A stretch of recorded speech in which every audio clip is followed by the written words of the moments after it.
So I've got this funny round that took place the other day. I'm not showing this to flame my teammate or anything, but I think it's a really good teaching moment for an issue that many players have. In this round, both enemy players took the hookah teleporter, which is incredible for us because this means that they have to jump out of hookah. And as you know, jumping out of hookah means that they're not going to be accurate until they hit the ground. Jumping out of hookah is very unfavorable. So the cool thing is, all we have to do is hold for them to jump out and collect our free kills. However, you can see me losing my mind at the sage in front of me who just keeps peeking out into the open. For some reason, they keep peeking angles where they have to fight before they jump out of hookah. Literally, all we have to do is let the round come to us. There is no pressure on us to do anything here. It had to be on A, it had to be on A.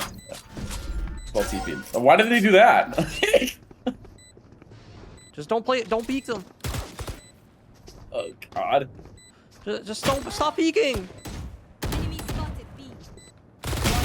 One enemy remaining.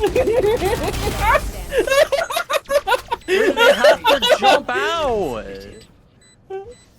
Sometimes you're going to have to make a play to win the round, but sometimes all you have to do is let the round come to you. That is our first rule of 10 to escape low elo. Let the game come to you. Patience is so important in Valorant, and it's something that a massive percentage of the community just entirely lacks. And letting the game come to you can apply in these clutch situations, but it also just can apply at the beginning of a round in general. Don't make the mistake of rushing into every single round like it's a race. Sometimes that can work out, but honestly, it's kind of like playing the lottery. At the start of each round, there are tons of variables, 5 players on each side, up to 4 abilities each, potential ultimates, and tripwires in various places. You could be running into a 5-stack for all you know. By slowing things down and letting the game come to you, you'll gather information passively as the round progresses. This allows you to make better, more informed decisions and move around the map much more safely. Plus, the longer a round goes on, the more chances your enemies have to make mistakes. Think of it this way, each second players face decisions, to peek, to push, to use utility. The more decisions that they make, the more likely they are to mess up. So don't force yourself into an uncomfortable engagement just because you're too impatient to wait a few seconds. Now, rule number 2 is that you have to play to win. This might seem obvious, but many players are up here making risky decisions just to get a few more kills or land a cool clip. Playing to win sometimes means doing things that aren't as fun, like patiently holding an angle, not peeking an enemy, or even letting a potential kill get away. The problem is that many players only play to win sometimes and not all the time. They might play strategically in close rounds, but get careless when they have an advantage. Remember, you can still lose a 5v3 if you make a reckless play and die early. When you're trying to climb, you need to play to win all of the time. That doesn't mean that you can never just YOLO swing an angle, but you absolutely should not do it when your team is already winning the round. There are times when playing aggressively is rewarded, and that's when you can have fun, but recognize when playing passively is the better choice. It's about understanding when you can take risks and when you need to play safe.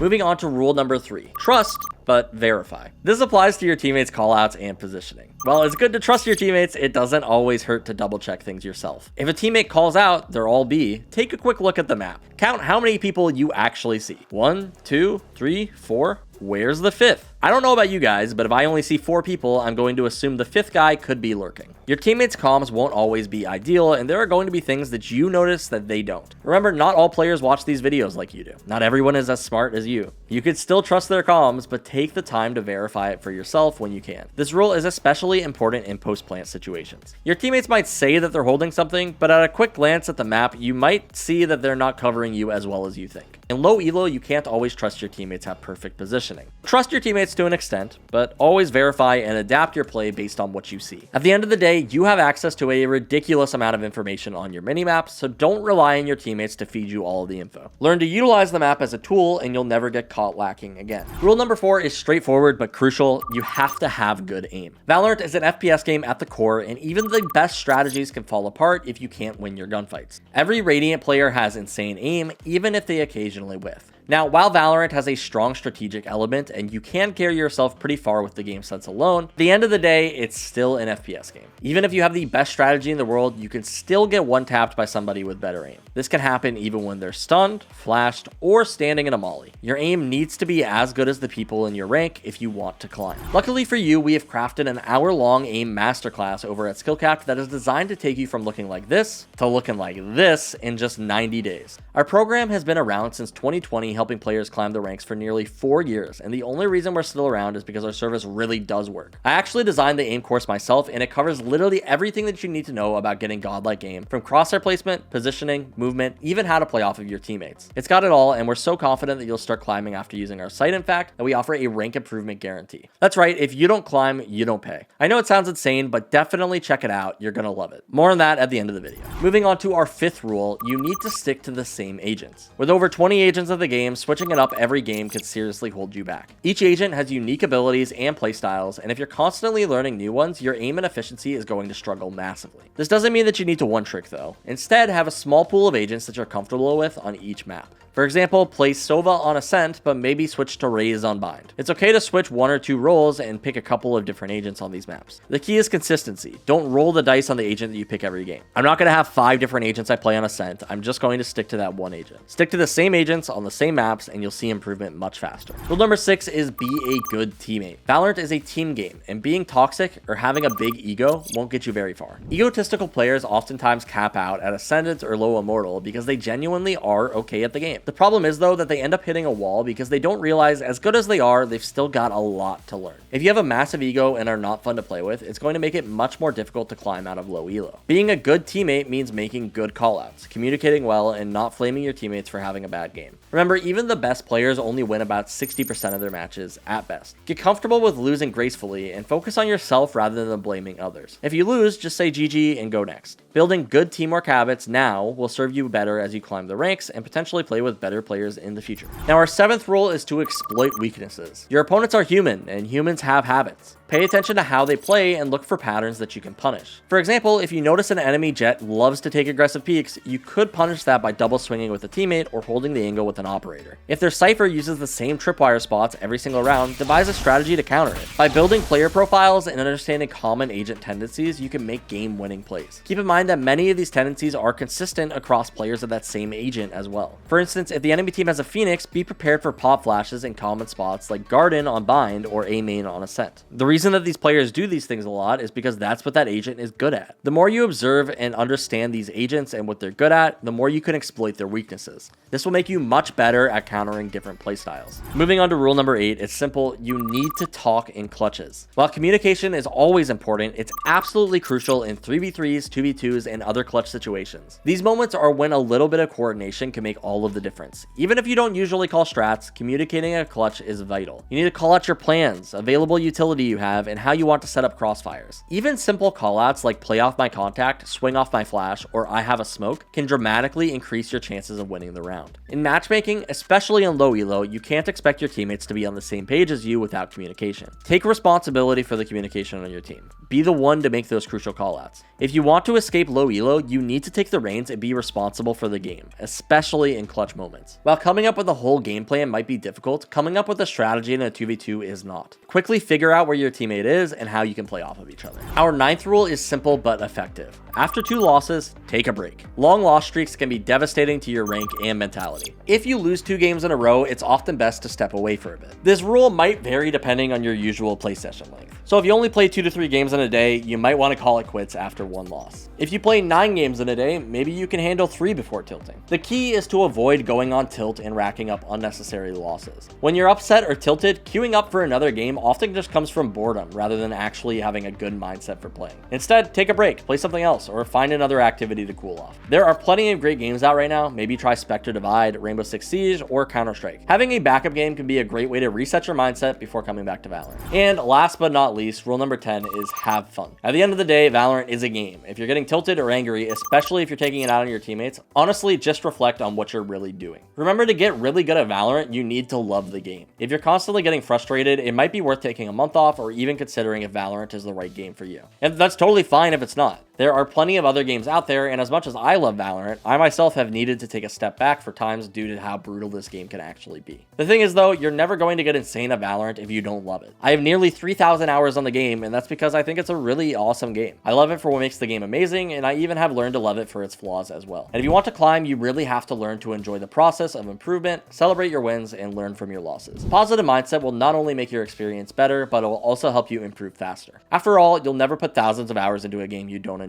All right, though, guys, before we wrap this up, though, let me tell you a little bit more about SkillCapped. So we offer a 5-division rank up guarantee, and we think that is a pretty crazy thing to offer. It's like your local gym membership promising you'll get ripped. Your local gym would go bust if they offered you that. Not us, though. We've offered this for years because our service really does work. It works so well, in fact, that we're able to offer by far the largest catalog of premium Valorant guides on the internet. With over 1,000 videos curated to over 50 courses, nobody else can compare. We also offer personalized feedback to subscribers in the Discord so that you guys can get exactly the advice that you need to hear. So if you guys are serious about improving this hack, be sure to check out SkillCapped using the link in the description below for a discount. And other than that, I will see you guys in the next one. Peace out.